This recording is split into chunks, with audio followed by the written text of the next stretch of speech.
back live. So sorry about the last video that just totally died on me in the middle of it. I didn't realize that my phone was apparently almost dead when I started the video, and it died while I was recording. But look who showed up. I think it may be worth it. Asher came home. Yeah? Tell everybody hi. Hi. So he is going to join us for this video. Because then I have a tent. He has a tent, which I will show you guys. We'll just do this real quick. A tent that we just brought back from Grandma's house, right? Alright, what are we going to talk about today? CBD. Let's see if I can get this video to work. Ah! Hold on. It's all blurry. Okay, sorry guys. Still kind of all messed up. But anyway, let's talk more about that awesome thing that we were talking about, CBD and our endocannabanoid system. So, I don't even remember exactly what it was that I was talking about when my phone died. Pretty sure it had to do with the AEA and the receptors there that bind together, and how that they're super similar to THC, and then that we have the CB1 receptors and then the CB2 receptors. I do a whole bunch of talking about that in my last live, so if you're joining me for the first time and you weren't a part of the last video, then go and check out that other video, because that's super cool. That's a whole bunch of really nerdy science, but it's super cool science. So we're going to talk about the second part of the endocannabanoid system and how it interacts with CBD. So this is kind of what we talked about last time. We were talking about kind of THC, how it's really, really similar to a chemical that our body creates, a neurotransmitter. It's a chemical like dopamine, serotonin, etc. And how they're chemically super similar. They do the same kind of thing, and that is that chemical AEA. We talked about all that. But let's talk about CBD. So the interesting thing about CBD is you would think that since it's a cannabinoid, it would be really similar to like AEA and work the same kind of way. Wrong. Completely wrong, actually. So, yeah. So, THC is a lot like AEA. It binds to those receptors and it sends the signals to our brain, which then it doesn't get broken down, and it, unlike AEA, which gets broken down by the enzyme, and then that's what causes that high feeling that affects our brain. Now, CBD is kind of different in that it actually does not have the same chemical shape as THC, and it doesn't actually have the same ability to bind to our endocannabanoid receptors, CB1 and CB2, which are the main ones that we know. The CBD works in a very different format and matter in that it actually, well, it has a lot of, there's a lot of things that CBD does because it interacts with multiple different areas of our body, but that's something that I think is another conversation. There's so much to our endocannabanoid system that just to talk about all of it in one video, or even to try to like get it all in, the science of it, would overwhelm everyone. So we're just going to talk about the main thing that it does in terms of like what I think you guys would be interested in. Believe it or not, and I'm sure you might have heard this before, CBD actually blocks THC from entering your system. So if you are taking a plant that has a balanced THC and CBD content, then you tend to have a more balanced experience. That is because CBD actually blocks THC from entering your system in the same way. The thing that it does for us, and the way that it works with anxiety, is that it actually also, and this is the really important part that I think we see all these anti-anxiety benefits and stuff, it keeps the AEA. So we talked about that bliss chemical neurotransmitter earlier. So usually when it goes into the cell, it enters that inner membrane and it's destroyed by FAAH, right? But when you take CBD, it inhibits the ability for AEA to enter that inner cell membrane, and so as such, AEA doesn't get destroyed. It doesn't break down as quickly. Thus, we get a lot of the same kind of effects that you would get if you're like for THC, because right, it doesn't break down as well. So you end up with more of those relaxation things and things like that, but it's not completely good at keeping it together. It still breaks down eventually, so you don't get the same level of high or effect that you're going to get just from the natural AEA, because it is going to break down still. That catabolic process is still going to happen with AEA, but CBD has a way of actually kind of inhibiting that. Some interesting science I'd like to share with you guys is that we're so busy talking about how weed is so bad for you, right?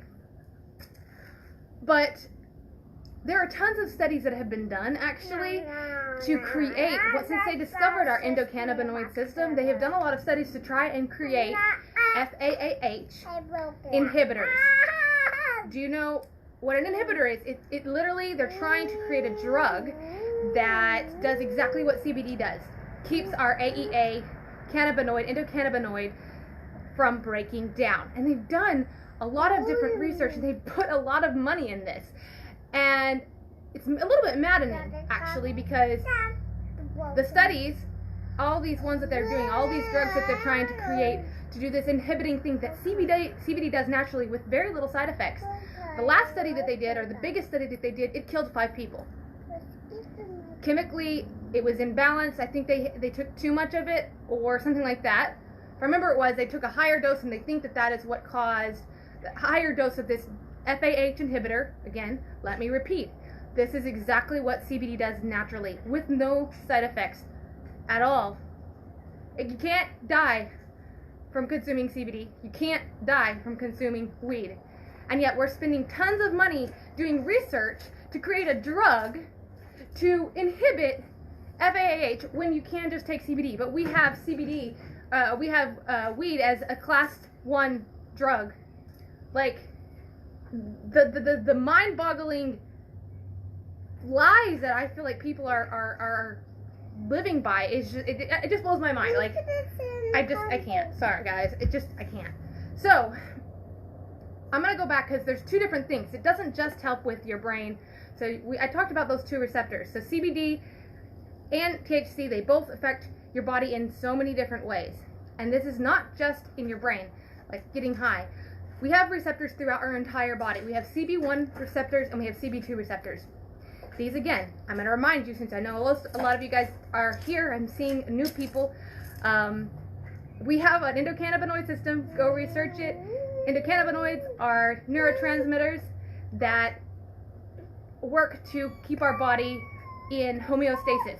Homeostasis is that zone where everything is just even and in balance. CBD and THC do very similar, very similar processes and have the same similar effects as this natural system in our body. But it doesn't just work on our brain. It also works on our immune system. So we have CB1 receptors, and most of those are on our brain. Most of those are in our brain. Right, Asher? Yeah, he's too busy eating. I love you. Sorry, he's interrupting. But he's a cute interrupter. Yeah? He's the cutest interrupter I've ever had. Okay, so the CB1 receptors are mostly in our brain, and that is where we get the effects from, like, maybe you would feel high. You also have anti-anxiety effects. You get the bliss feeling because, well, there's multiple different reasons. It also does trigger the reward system in your body, but that's actually a myth that you guys should research. If you've heard people say stuff like, it's just like an addictive drug. It floods your body with dopamine. The truth of the matter is that's not true. That's actually a myth. Through all the studies, the weed, especially on humans, I think they may have had some studies on other things like mice where they saw some of that, but on humans they actually saw very limited amounts of that dopamine reward trigger that you take it with cocaine or other drugs. Ultimately, guys, you're just being lied to. You're just being lied to about everything that has to do with this plant. It's a little frustrating. So, the second part, which is super cool, is our CB2 receptors. Those aren't found in our brain. Those are actually found, well, there's some found in our brain, but the majority of them are actually found in the rest of our body. And what these do is they deal with our immune system. And so think about the immune system. This is they all work together, your nervous system and your immune system and all of these different pieces. But these receptors are usually, you find a lot of them in your gut, you find them in other things, and this is where we see a lot of the effects of lower inflammation. Again, these neurotransmitters are those retroactive transmitters that tell our nerves, hey, stop sending such big, horrible signals. You're sending too much. You need to calm down and not send as many because you're overwhelming our system. We don't need all of those. That's what the endocannabanoid system is there for. So, again, with the CBD, let's just like forget THC for a minute, even though I'm a proponent of that element as well. Talking about just CBD, the only thing that CBD is going to do is it is going to allow your body to produce more, or to not have that natural endocannabanoid, AEA, and the other ones be broken down as quickly. So if you have like a chronic inflammation disease, or you have anxiety, or you have any of those things, you need to understand that your body is overreacting. That's what inflammation is. It's being sent over signaling, and that's why you're getting all of this pain. It's why you're feeling all of this anxiety. And CBD works so well because it literally just enhances your natural immune system and your natural nervous system to do its job better than it was doing before. I'm still waiting for someone to tell me where in the world the science backs up that this is not a medicine for our bodies. We literally have a body full of receptors for this medicine. It isn't a drug. It's literally a plant that's grown out of the earth. If I said this about peppermint, if I said this about, any of the herbs that we take naturally, curcumin, all of these antioxidant herbs, everybody's all like, yeah. But when we come to CBD, we come to marijuana, we come to cannabis, everybody is so, I feel like, uneducated on what actually is happening in the chemistry of our brains and our bodies, that we're making some decisions that are completely illogical, honestly. And we need to be doing our research on this subject, because I'm telling you, we're spending billions of dollars in the drug industry to develop drugs that are killing people because it's money and it's pharma. It doesn't have to do with your health. It doesn't have to do with your health. If it had to do with your health, then why are they just not giving us CBD? Why are they spending thousands and millions of dollars to create a drug that does exactly what CBD does, inhibits FAAH? Please tell me that. I would love to hear an answer, because to me, that screams money. It doesn't scream your health. It doesn't.